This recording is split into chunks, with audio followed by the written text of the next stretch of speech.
Welcome to part 2 of the drag forces video for AP Physics, in which we're going to finish solving this equation for V, as it said. So if you recall, we had a falling object, there was a drag force acting upwards on it, which is going to make its rate of acceleration be less and less as it goes, because as its velocity increases, that drag force increases in magnitude. The differential equation that we came up with was, all right, gravity minus drag force equals, instead of ma, we write dv dt to turn it into a differential equation. Now, mathematically, the reason we have to do this is if we want an equation for velocity as a function of time, time has to come in here somewhere. Well, all right, there's no time in here as is, but since acceleration is the rate of change in velocity, we can introduce time into the equation by defining acceleration as the differential. Okay, it's a dv dt. All right, now in order to integrate this, we have to do what's called separation of variables. Now, you may not have covered integration yet in your calculus class, and I understand that. However, by the end of this unit, you are probably going to have done this integration so many times that it won't matter that you didn't cover it in calculus class, because you'll have done it so many times that you will know exactly how to do it, even if you don't necessarily understand each of the individual steps that you are undertaking. So it's mostly just to memorize the process, and then your calculus class will catch up to the AP Physics, and then you will understand what you're doing the next time you do it. Okay, so for right now, we're just going to memorize how to do it. And there will be enough problems that you will know all of the steps, even if perhaps the math is still a little bit mysterious. All right, now, separation of variables here. At this point, if we were doing this in class, I'd let you fumble around with this a little bit. Right? The goal is to get V on one side, T on the other, and not have anything alone. Okay, so you can't, for example, say like plus mg or something on one side. It's got to be some set of quantities, dt, all right, some set of quantities, dv, all right, so all the dv stuff on one side, v's and dv's, all the t's and dt's on the other. All right, the time is the easy one, right? I can multiply both sides by dt. A lot of the time, though, people struggle with figuring out how to get the BV by itself on the other side. Because the other tricky thing is the DV has to be on the top. Anytime you're setting up integration, it's got to be like some function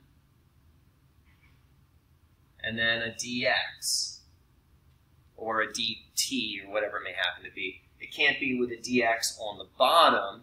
The differential part has to be in the numerator. So there's a trick here. The trick is divide both sides by mg minus bv.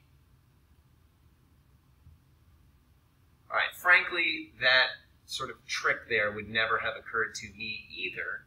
I can tell you that the first time I tried to do separation of variables with this, it took me about 5 minutes of fumbling around. I still didn't get it, and then I looked at somebody else's solution. Okay, and it made total sense when I saw it, but it wasn't something that would naturally have occurred to me. Okay, so dividing both sides by mg minus bv, and then also simultaneously I'm going to multiply both sides by dt.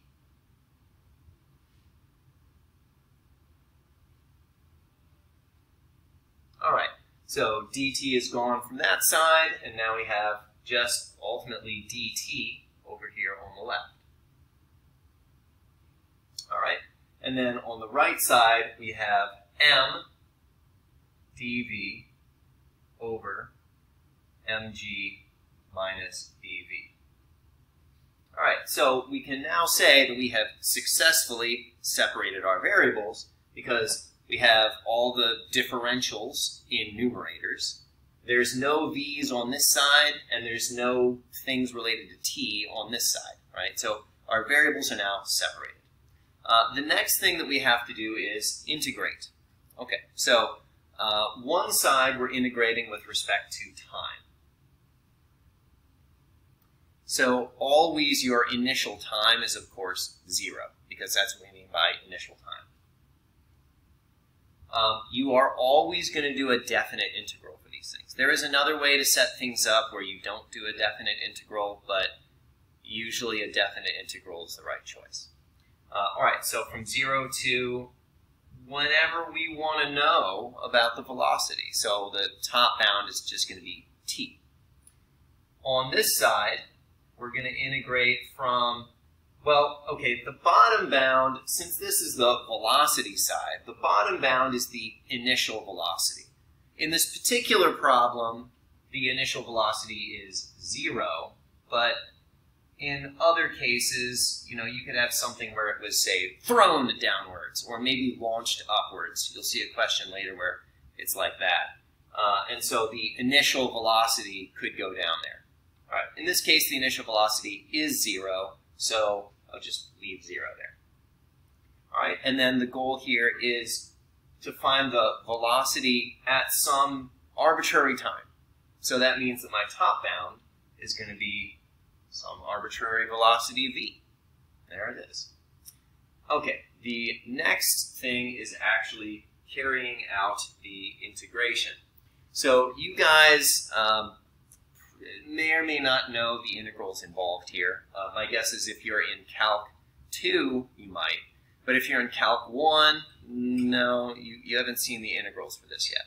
All right, so I'm going to pause the video from my perspective while I write down some of the relevant integral formulas, and we'll see how they apply. Right.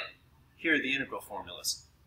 So anytime you're integrating something that looks like stuff, or excuse me, dx over stuff, that is usually going to end up being a natural log function. Maybe I'm overstating things there because there's plenty of times where you'll set up an integral like that and you'll actually get some like inverse trig function as your integral. But for anything that we're going to do, certainly in this unit, what you're going to end up with is something related to natural log. All right, so if it were like dx over, say, x plus 2, the integral would have been natural log of quantity x plus 2. All right. If it's of this format, where it's like a, so that's some constant, plus or minus bx, all right, where b is, again, some constant, and x is your variable, then we get plus or minus 1 over b. That is there because of chain rule, or I suppose inverse chain rule. Chain rule relates to taking a derivative. An integral is the opposite of a derivative. So there we are, that's there because of inverse chain rule, right? Dividing by the derivative of the inside function. All right, and then natural log of the whatever it was that was on the bottom. The reason I have plus or minus there is the same formula works whether it's plus or minus, but if it's a minus bx, then we need to have a negative sign out there. If you leave out the negative sign, then you will get wonky answers. All right, so now if I come over here, mg is my a, and b is b. Sometimes they might use a different letter for your drag coefficient, which is that letter b. So if they say k, okay, whatever, that's what it is. It's k instead. And then v is our variable. So it's exactly of this format. The m here really doesn't matter. In fact, you're safe removing it from the integral entirely. So you could put it out here. If you're integrating, kind of like when you're taking a derivative as well, constants out front don't really do anything. They don't affect how you do your calculus. They just make the answer twice as big or 3 times, whatever the constant is, okay? So I could have the m out there, and then it looks really pretty much exactly like that right there. All right, so now if I do my integration, I will have m times, all right, negative 1 over b. All right, so there's my negative 1 over b because of my inverse chain rule, times natural log of mg minus bv. All right, now I ignored the plus c, and the reason I said ignore is because that's what you always have to put if you're doing an indefinite integral, meaning one that has no bounds. We are doing a definite integral, which means that if you fail to plug in your bounds, you will get the answer wrong. That's all that will happen. You won't actually die or anything, but you will get the answer wrong, and it will be all kinds of wrong, okay? Extra specially wrong. So you have to plug in your bounds. All right, so I'll put that there. We will come back to this side of the equation after we resolve the left side of the equation. All right, for integral of dt, that's just going to be t. And also we plug in our bounds, but for this one, plugging in the bounds is like kind of stupid, right? We're going to have, if I plug in t for t, I get t. Oh, all right. And if I plug in 0 for t, then I get 0. Okay, so that was kind of silly. All right. But it's always what you get when you plug in the top bound minus what you get when you plug in the bottom bound. All right, on this side, we'll still have the negative m over b. And now I'm going to write what we get when we plug in our bounds. So that would be natural log of, all right, well, when I plug in the b, I'm just going to get the exact same thing that I already wrote. When I plug in the 0, however, we don't get 0. We would get natural log of mg. Excuse me, I'm going to erase this one. All right, so we get natural log of mg, not 0 like we did over there. So thus you can see actually plugging in the bounds does make a difference. Okay, now the goal from here is to solve for the velocity as a function of time. So I'm going to do the algebra sort of off camera. What you should do is pause the video and see if you can get the algebra to go to your final answer. All right, I'll go ahead and write that final answer so you know what you're going for.